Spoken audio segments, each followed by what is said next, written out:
السلام علیکم. جیسے آپ نے نوٹ کیا ہوگا کہ ہم اس ماہ علامہ اقبال کے میسج پہ فوکس کر رہے ہیں. یہ میسیجز جو ہیں وہ علامہ اقبال نے خصوصی طور پہ نوجوانوں کو مخاطب کیا ہے. اس لیے یہ ہمارے لیے بہت امپورٹنٹ ہے کہ ہم آج کی جو جنریشن ہے ان کو پتہ چلنا چاہیے کہ ہمیں کیا پیغام ملا تھا. اور آپ کو پہلے بھی شاید میں نے بتایا ہو کہ علامہ اقبال کے جو اشعار ہیں وہ آپ سمجھیں قرآن کا خلاصہ ہے. تو اس کو سمجھنا بہت ضروری ہے. ایک خوبصورت طریقہ ہے which is a very short and interesting way to understand. تو اگر آپ قرآن پڑھتے ہیں اور پھر اس کے بعد علامہ اقبال کو پڑھتے ہیں تو آپ انڈرسٹینڈ کر جائیں گے ایزیلی کہ وہ کیا کہنا چاہ رہے ہیں اور قرآن اور حدیث کی ہی بات بتا رہے ہیں.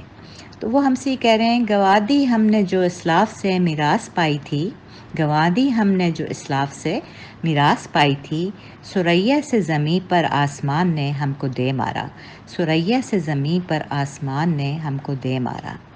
اچھا، اسلاف سے مراد ہیں جو ہم سے پہلے مسلمان آئے تھے اور جس میں رسول اللہ صلی اللہ علیہ وسلم کی ٹیچنگز اور ان کے اعمال، پھر صحابہ کی لائف ہسٹری اور ان کے جو انہوں نے کام کیے ہیں، پھر تابعین، پھر تبع تابعین، پھر ہمارے علماء اکرام، خلفاء بھی شامل ہیں، اس میں مختلف حکمران بھی شامل ہیں جنہوں نے لیڈ کیا پوری دنیا کو، اپنے آپ کو بھی چینج کیا، دوسروں کو بھی گائیڈ کیا، اسلامی نظام قائم کیا، رول آف لا قائم کیا، انصاف اور امن قائم کیا. وہ جتنی بھی نالج تھی and scientific knowledge as well and technical knowledge, وہ ساری نالج جو ہمارے پاس آ رہی تھی نیچے تک، ہم نے آ کے اس زمانے میں اس کو بھلا دی، یعنی کہ ہم نے اس کو کھو دیا. اور اس کو کھونے کا مطلب یہ ہے کہ نہ ہم نے اس کو پڑھا، نہ اس کو سمجھا اور نہ ہی اس پہ عمل کیا، اس میسج کو آگے بڑھایا. تو پہلے مصرع میں تو یہ ہے. پھر اس کی وجہ سے ہمارے ساتھ کیا ہوا، جو دوسرا مصرع ہے اس میں جو ہے ثریا سے زمین پر آسمان نے ہم کو دے مارا. ثریا کا مطلب ہے وہ گروپ آف سٹارز ہوتا ہے. تو سٹارز خاص طور سے وہ والے سٹارز جو کہ گائیڈ کرتے ہیں. اس کی ایک مثال ہے نارتھ سٹار،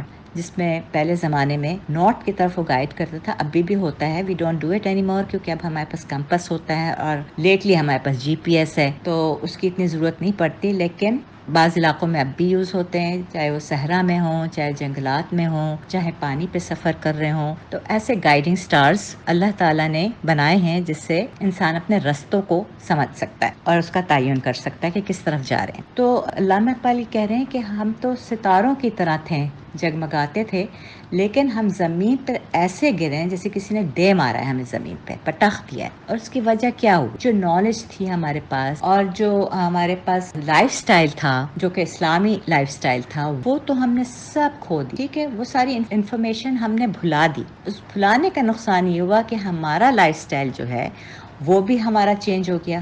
اور اس کے علاوہ جو دوسروں کو ہم باتیں بتاتے تھے، دوسروں کو لیڈ کرتے تھے اور دوسروں کو گائیڈ کرتے تھے، وہ بھی ہم نے بتانا چھوڑ دیا. تو اس کا نتیجہ یہ ہوا کہ ہم ستاروں پہ، آسمان پہ جب تھے اور پوری دنیا کو رول کرتے تھے اور گائیڈ کرتے تھے اور لیڈ کرتے تھے، وہ زمین پہ جا کے گرے. اب ہماری مسلم امہ کی اب کیا حالت ہو گئی ہے کہ ہم خود تو اپنے سسٹم کو بھی نہیں چلا پا رہے ہیں، اپنے ملک کو بھی نہیں چلا پا رہے ہیں، ہم دوسروں کے محتاج ہو گئے ہیں. اب جیسے ہم قرضے لیتے ہیں I M F, world bank سے، تو کیا ہوتا ہے، وہ ہمارا ساری اکانومی اپنے طریقے سے چلاتے ہیں. وہ یہ نہیں دیکھتے کہ ہمارا کیا نقصان ہو رہا ہے، کیا فائدہ ہو رہا ہے. وہ اپنی ضرورت دیکھتے ہیں اور اپنا فائدہ دیکھتے ہیں. اسی طرح ہمارا ایجوکیشن سسٹم دوسرے ہم پر نافذ کر رہے ہیں، حالانکہ ہمارا الگ ایجوکیشنل سسٹم ہے، ہمارا آزادانہ ہے، اسلام کے مطابق ہے، ہماری اپنی ہسٹری ہے، ہمارا اسلامی نظام کے ذریعے زندگی گزارنے کا ایک طریقہ ہے.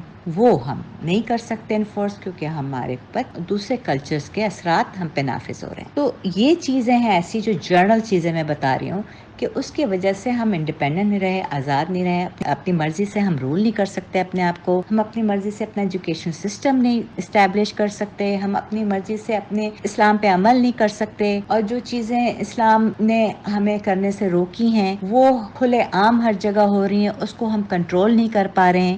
تو یہ بہت سی چیزیں ہیں جو ہم دوسروں کے محتاج ہو گئے اور دوسرے جو ہیں ہمیں بتا رہے ہیں کہ کرنا کیا ہے، جس کا مسئلہ یہ ہے کہ ہم مسلمان ہونے کی حیثیت سے نیچے جا رہے ہیں. ہم مسلمان ممالک اپنے آپ کو ہی رول نہیں کر پا رہے، ہم اپنے آپ کو لیڈ نہیں کر پا رہے تو دوسروں کو کیا ہدایت دیں گے؟ تو اس لیے علامہ اقبال کہہ رہے ہیں کہ آسمان سے آپ نیچے پٹک دیجیے، آپ کی حالت ایسے خراب ہو گئی کہ نہ آپ اپنے آپ کو گورن کر سکتے ہیں، نہ کسی اور کو ہدایت دے سکتے۔ تو ایسی حالت میں نوجوانوں کو یہ بتایا جا رہا ہے کہ بھئی لرن فرام یور ہسٹری، اپنی ہسٹری سے جو نالج آپ کو دی گئی تھی اور جو سائنٹیفک نالج اور جو ریسرچز تھیں، وہ سب چیزیں اپنے پرانے زمانے میں جو پہلے آپ کے اینسسٹرز تھے انہوں نے کی تھی، تو اس کو آپ بھول گئے اور اس پہ عمل کرنا چھوڑ دیا، حالانکہ اسی وجہ سے ہم دنیا کے ٹاپ پہ تھے اور اس کو چھوڑنے کی وجہ سے ہم نیچے ترین سطح پہ آ گئے۔ تو یہ یاد رکھیں کہ یہ کام یوتھ نے کرنا ہے کہ جو نالج، ہسٹری، ساری چیزیں جو ہمارے اسلاف نے،